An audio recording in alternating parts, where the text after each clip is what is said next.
Nu mi-a ieșit chiar ce doream. Zic că pentru semifinale avem o factură alucinantă de erori și note. Tu ai ajuns în semifinale și nu știi să faci o semifinală. În semifinale, mai simte că la mine... Benny! Înainte pune... Ce faci, Benny? Ce faci? Ce face foto? Ce face? Oh, Bia! Nu-i Bia. E Bia. Bia? Bia! Bijin? Hai, hai, hai. Da, tu. Tu. Ah, și Benny. Bia și Maru și Benny, uite. Benny, Maru. Maru. Maru. Bravo. Bravo. Benny. Bravo, Maru. Bravo. Benny. Benny. Bia. Bia. Oh. Bravo, Bia. Bravo. Îți place.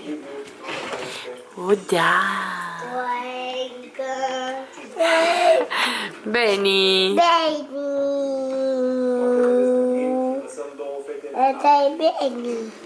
Ai Benny? Da. Da? Și ăsta e Benny. Cine e asta? De la mine, Bia?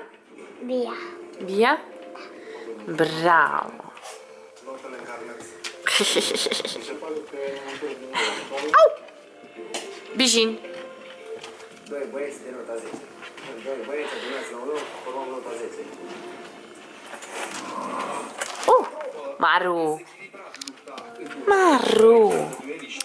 Andrei s-a distanțat la numai puțin de 5 puncte față de rivalul său, Florian, care are însă 2 probe în care să recupereze din handicap. Celelalte 2 perechi rămân până la urmă la egalitate. Dar balanța s-ar putea înclina și în cazul lor o următoare.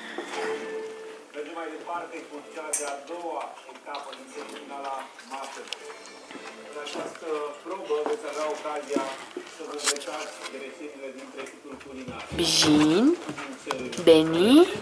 Maru. Bia. Bia. Hai, hai, hai. Da, da, da. Da, da, da. Da, da, da. Da, da, da, da. Nu va trebui să refaceți unul dintre preparatele